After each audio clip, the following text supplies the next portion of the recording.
Olá, bem-vindo ao FM Entrevista, espaço que conta histórias de personalidades nacionais e não só. Também trazemos histórias destas personalidades em que, ao longo do tempo, trazem-nos uma grande experiência. Além disso, o FM Entrevista traz aquilo que são temas da atualidade. E para a edição desta semana, temos o nosso convidado, que é político falecido Kaifadir Manasse. Bem-vindo ao programa. Muito obrigado. Quem é Kaifadir Manasse e como é que entra para a política? Bom, dizia eu que Kaifadir Manasse é um jovem moçambicano, natural da província da Zambésia. A minha família é do distrito de Ipebane. Entro na política desde criança. Eu tenho uma família da Frelimo. Eu tenho o meu falecido tio participou no primeiro Congresso da Frelimo e toda a família foi até a independência apoiar este movimento da Frelimo. Eu fiz o nível primário no distrito de Ipebane, onde por causa da guerra de desestabilização acabamos saindo de Ipebane para refugiarmos na cidade de Quelimane, onde continuei com os estudos e fiz lá o nível pré-universitário. Depois de terminar o nível pré-universitário, Kaifadir Manasse, comecei a dar aulas muito jovem, depois de fazer a 10ª classe, o governo estava a contratar professores e fiquei professor primário, dava aulas na Zambésia. Eu saía de Quelimane na Macata, são quase 15 quilômetros, eu ia 15 quilômetros, às vezes ia a pé para dar aulas. Aquele tempo era difícil, mas eu fazia o curso noturno, mas tinha que sustentar-me, criar formas de continuar com os estudos. Entro para a OJM, como membro da OJM, onde fui secretário provincial da mobilização, e nesta qualidade, como militante, a Frelimo escolheu-me para deputado da Assembleia da República em 2005. Desde 2005 até 2015, fui consequentemente reeleito como deputado da Assembleia da República a representar a província da Zambésia. No 11º Congresso, o camarada presidente Filipe Jacinto Nyusi indica-me porta-voz da Frelimo, porque fui eleito e indicado secretário do Comitê Central pelo Comitê Central. Saio como secretário do Comitê Central no 11º Congresso e aí chego a este cargo privilegiado dentro da nossa organização da Frelimo, como porta-voz do partido Frelimo. Kaifadir Manasse é também deputado na Assembleia da República, pela Frelimo, e tem esta vasta experiência da legislatura. Como olha para o papel da Assembleia da República, que tem desempenhado na consolidação do Estado de Direito no nosso país? Bom, eu sinto que a Assembleia da República está a crescer e está cada vez mais a consolidar-se. Nós somos uma Assembleia muito jovem. Este país é independente em 1975 e há muito pouco tempo, com a Constituição de 90, alteramos para o multipartidarismo, quer dizer, de 90 para cá é que estamos, em 94 para cá, entramos na situação do multipartidarismo, onde primeiro a convivência era difícil entre a Renamo e o poder, mas hoje cada dia é mais aprimorada para se encontrar melhor forma de convivência. E temos esta situação, por exemplo, que se vive agora, de trabalhar-se para que se estanque, para que o DDR aconteça com sucesso e para que Moçambique esteja livre de existir uma força residual de um partido político. Então temos uma Assembleia da República que está a fazer esforços, está a fazer o seu trabalho para consolidar esta convivência dentro do Estado moçambicano, fazer com que os moçambicanos compreendam que têm que viver em paz, têm que viver como irmãos. Não pode haver um partido político fora do processo democrático, um partido político que está na Assembleia e ao mesmo tempo tem uma força residual. Se nós ultrapassamos esse momento, a Renamo não tiver uma força residual, termos apenas deputados da Assembleia da República de Moçambique e sem pensar-se noutro tipo de situações, nós estaremos cada vez mais a consolidar. Mas eu sinto que a Assembleia da República está a fazer um papel brilhante. as bancadas parlamentares estão a fazer o seu trabalho, os partidos políticos representando lá, mesmo com esta diversidade da RENAMO, a RENAMO está a dar o seu contributo dentro da Assembleia da República para que as leis saiam e o Estado funcione com normalidade. E como é que olha para a democracia no país? Bom, a nossa democracia é uma democracia que eu posso dizer que ainda precisa, é perene, precisa de continuarmos a consolidar, porque por nossa parte, eu sinto que como moçambicanos temos que acarinhar muito a nossa democracia. Temos que lutar para que haja paz, haja estabilidade dentro do país e que também comecemos a construir um pensamento de uma paz econômica no país. O Moçambique tem que ter esta tranquilidade econômica para que com cada cidadão moçambicano tenha pão na mesa, cada moçambicano sinta-se tranquilo onde estiver, cada moçambicano encontre forma de ter trabalho para fazer, porque trabalho, diferentemente de emprego, tens que ter alguma coisa para fazer para ganhar o seu pão e ter. Então eu sinto que o nosso processo de consolidação democrática, daquilo que eu assisto, existem organizações da sociedade civil a fazerem o seu papel, existem partidos políticos também a fazerem o seu papel, eu acho que a nossa democracia está a trilhar caminhos bons e caminhos que, se continuarmos a carinhar, seremos uma democracia efetiva e teremos um país bom onde os moçambicanos convivem de forma muito sã. E como é que analisa a situação política do país com os ataques da junta militar da RENAMO no centro do país e também os ataques terroristas na província de Cabo Delgado?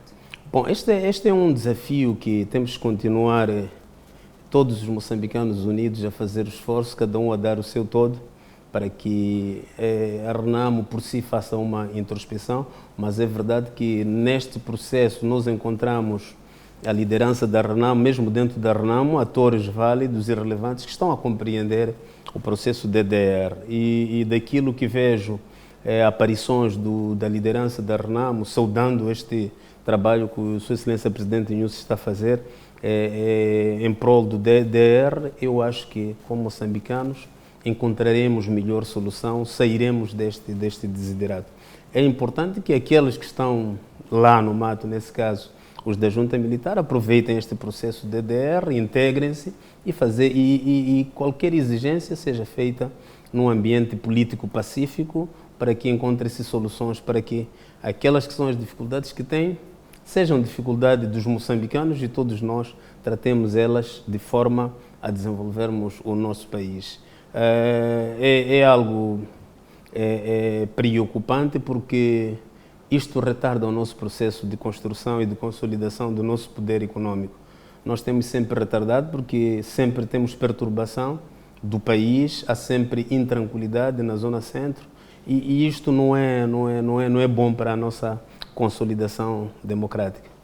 Olhando também para uma outra situação que retarda a economia do nosso país, são as intempéries. Olhando para a província de Sofala, tivemos também Nampula, Sofala neste caso, e também Nampula, Cabo Delgado, tivemos várias intempéries que acabam também assolando o nosso país, olhando para o território no seu todo. Estas intempéries, como é que olha para a situação da ajuda internacional naquilo que diz respeito a Moçambique? Bom, nós temos que assumir estes desafios que temos, primeiro como algo que nós próprios moçambicanos temos que trabalhar para ir eliminando. Nós precisamos de ter projetos consistentes, continuarmos a trabalhar para termos linhas claras, porque temos tido ciclicamente cheias, por exemplo, em Moçambique. Se for a ver, daqui a mais 2, 3 meses, começa o sol, não vamos ter água no rio. Isso quer dizer que todas as águas foram para o mar.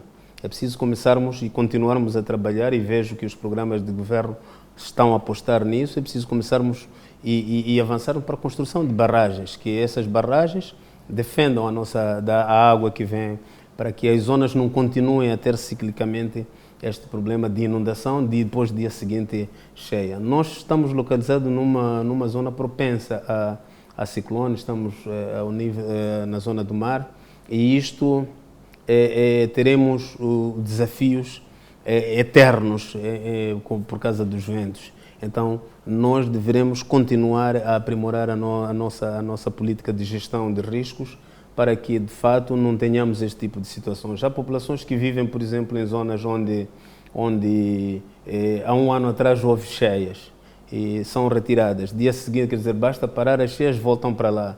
E de novo cheias no mesmo sítio.